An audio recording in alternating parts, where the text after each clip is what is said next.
Assalamualaikum warahmatullahi wabarakatuh. Bertemu lagi dalam diskusi MPDR 5302 Studi Komparatif Pendidikan Dasar di Berbagai Negara Sesi 7 Gender dalam Pendidikan Dasar Bagian 2. Tetap bersama saya Aniza Solikatin dengan NIM 501332433.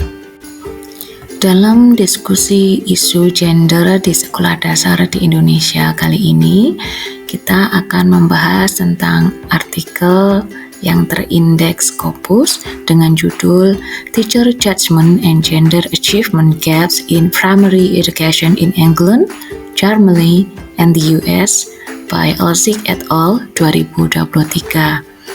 Artikel ini disusun oleh Melanie Olczyk dan kawan-kawan yang diterbitkan pada jurnal homepage di www.elsevier.com/look@and-search dan diakses pada tanggal 27 Oktober 2025. Pada bagian pendahuluan di artikel ini, penulis menguraikan beberapa poin kunci. Yang pertama adalah penulis mengidentifikasi bahwa meskipun banyak penelitian tentang kesenjangan gender dalam prestasi akademik, sedikit yang secara eksplisit meneliti peran penilaian guru atau teacher judgment dalam menjembatani atau memperlebar kesenjangan tersebut. Poin kedua, penulis juga menggarisbawahi bahwa penelitian dilakukan dalam konteks lintas negara, yaitu Inggris, Jerman, dan Amerika Serikat, karena perbedaan institusional dan budaya dapat memengaruhi mekanisme penilaian guru.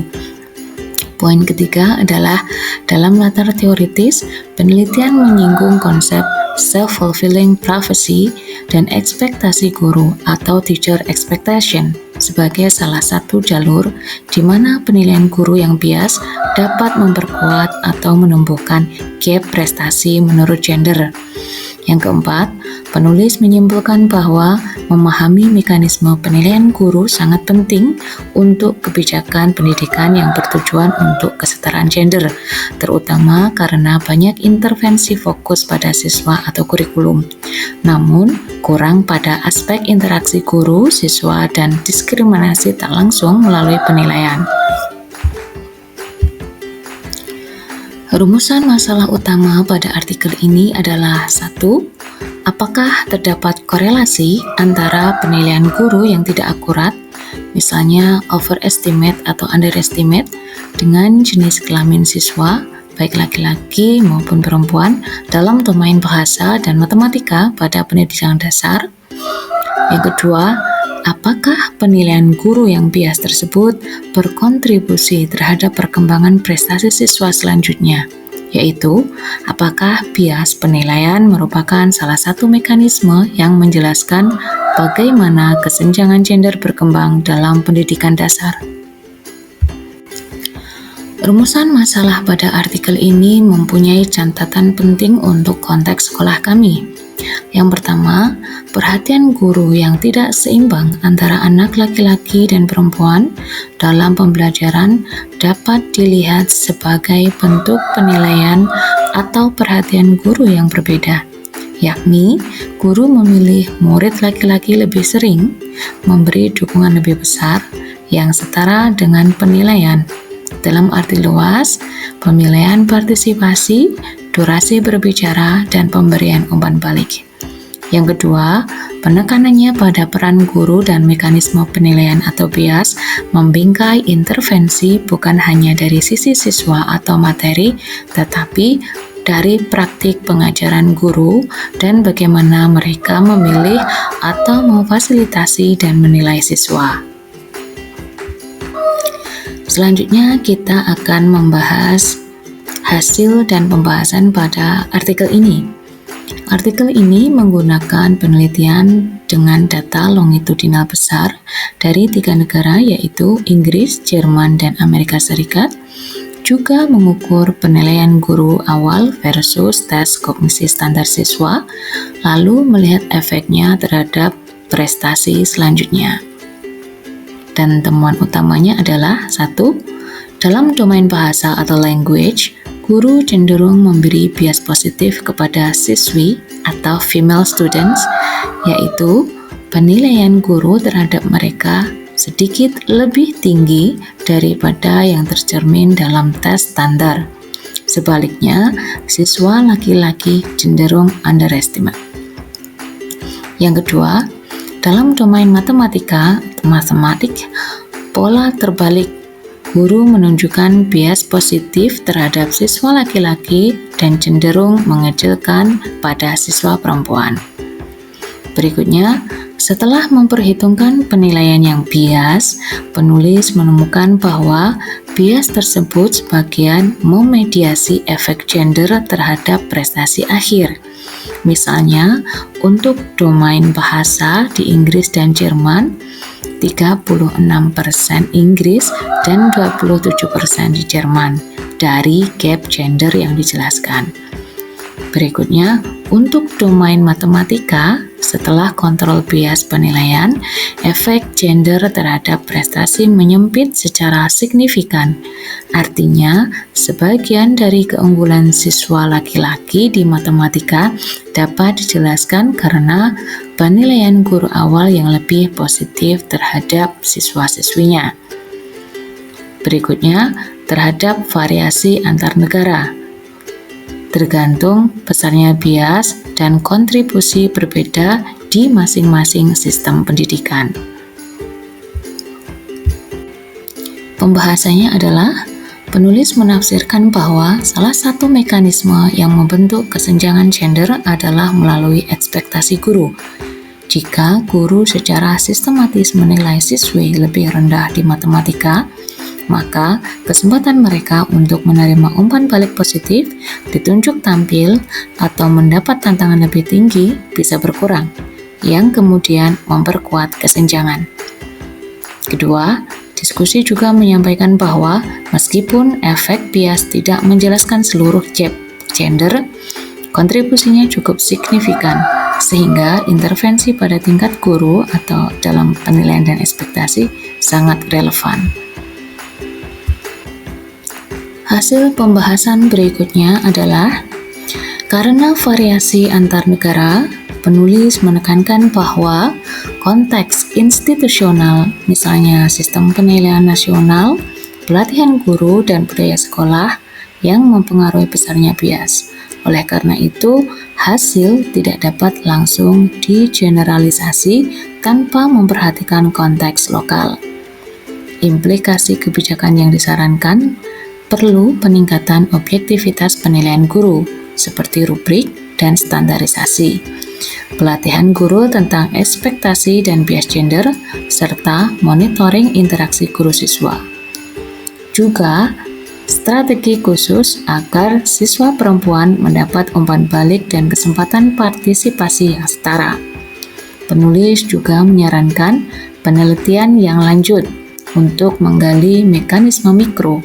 Misalnya, bagaimana guru memilih siswa untuk bertanya, waktu berbicara, umpan balik dalam kelas, dan memperluas ke konteks non-barat. Implikasi langsung dari artikel ini untuk sekolah saya adalah 1.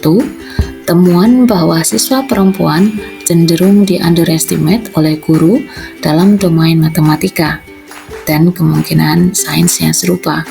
Sangat koheren dengan situasi sekolah. Guru memberi lebih banyak perhatian kepada murid laki-laki dalam pembelajaran sains, sementara siswi kurang termotivasi atau kurang percaya diri. Yang kedua, sekolah bisa menggunakan pendekatan berdasarkan bukti dengan mengkaji siapa yang dipanggil atau diberi umpan balik dalam kelas sains di sekolah kita. Apakah siswa perempuan mendapatkan kesempatan berbicara, presentasi, dan eksperimen sebanyak murid laki-laki? Hal ini sesuai dengan mekanisme yang ditunjukkan dalam penelitian. Yang ketiga, karena konteks Indonesia berbeda, kita harus menyesuaikan dengan sistem penilaian guru, pelatihan guru di sekolah, dan budaya sekolah yang mungkin memberi nilai lebih kepada aktivitas sains teknis yang dianggap lebih maskulin, Kesemuanya mungkin memperkuat bias. Berikutnya, implikasi langsung untuk sekolah kami adalah intervensi yang diarahkan setidaknya memastikan rubrik partisipasi dan umpan balik yang adil, mengumpulkan data kelas kita sendiri sebagai baseline, memberikan pelatihan guru tentang bias gender dan ekspektasi, serta memonitor perubahan seiring waktu sebagaimana saran penelitian ini. Yang kedua, perlu dicatat bahwa penelitian ini tidak spesifik pada sains di sekolah dasar di Indonesia, sehingga meski sangat relevan, penerapan harus melalui adaptasi lokal, yaitu melalui pengembangan instrumen observasi untuk kelas sains, relevansi materi sains bagi siswa perempuan, serta konteks budaya dan gender di sekolah kita. Nah, kelebihan dari artikel ini adalah 1. Menggunakan dataset longitudinal yang besar dari beberapa negara yang meningkatkan validitas temuan. Kedua, fokus eksplisit pada mekanisme penilaian guru, bukan hanya siswa atau sistem, memberikan perspektif yang sangat jarang dibahas. Ketiga, hasil yang kuantitatif menunjukkan besaran kontribusi bias penilaian terhadap kesenjangan gender yang sangat membantu untuk argumen empiris. Namun, artikel ini juga memiliki keterbatasan. 1. Dilihat dari konteks geografis dari negara Inggris, Jerman, dan Amerika Serikat yang memiliki sistem pendidikan, budaya, pelatihan guru, dan struktur kelas yang berbeda dari Indonesia, maka generalisasi ke sekolah dasar di Indonesia harus hati-hati. Kedua, domain yang diukur adalah bahasa dan matematika, bukan sains secara spesifik, walaupun ekstrapolasi ke sains bisa dilakukan dengan hati-hati. Ketiga, penilaian guru di penelitian ini adalah atas kemampuan siswa yang diuji dalam tes standar. Sedangkan dalam praktik sekolah kita, penilaian bisa lebih informal. Siapa yang dipanggil, siapa yang diberi tugas, dan siapa yang diikut sertifikat dalam aktivitas tertentu juga lebih informal. Jadi, kita mungkin perlu mengadaptasi instrumen untuk menangkap aspek tersebut. Keempat, meskipun kontribusi bias signifikan, tetap ada variabel lain, misalnya kesiapan siswa, dukungan keluarga, dan akses materi yang tidak sepenuhnya dijelaskan oleh artikel. Jadi, kita harus mempertimbangkan faktor lain di konteks sekolah kita masing-masing. Kesimpulan yang dapat kita ambil dari artikel Ojik et al. 2023 ini adalah dengan tegas menegaskan bahwa penilaian guru yang bias gender adalah salah satu mekanisme yang signifikan dalam pembentukan kesenjangan gender dalam prestasi siswa di tingkat dasar, termasuk di domain yang berkaitan dengan numerik atau matematika, juga analogi dekat dengan sains. Untuk situasi sekolah kita di mana guru memberi perhatian lebih pada murid laki-laki dalam pembelajaran sains dan siswa perempuan menjadi kurang termotivasi. Temuan artikel ini memberikan pijakan teoritis dan empiris yang kuat untuk 1. Fokus intervensi bukan hanya pada siswa perempuan untuk menambah minat, tetapi pada praktik guru tentang siapa yang diberi kesempatan dan bagaimana umpan balik yang diberikan. Yang kedua, merancang monitoring dan evaluasi berbasis data melalui observasi kelas. Ketiga, menekankan pelatihan guru dan perubahan kebijakan sekolah sebagai bagian dari solusi. Demikian diskusi kita di sesi 7 kali ini tentang isu gender di sekolah dasar. Sampai ketemu lagi di sesi berikutnya. Assalamualaikum warahmatullahi wabarakatuh.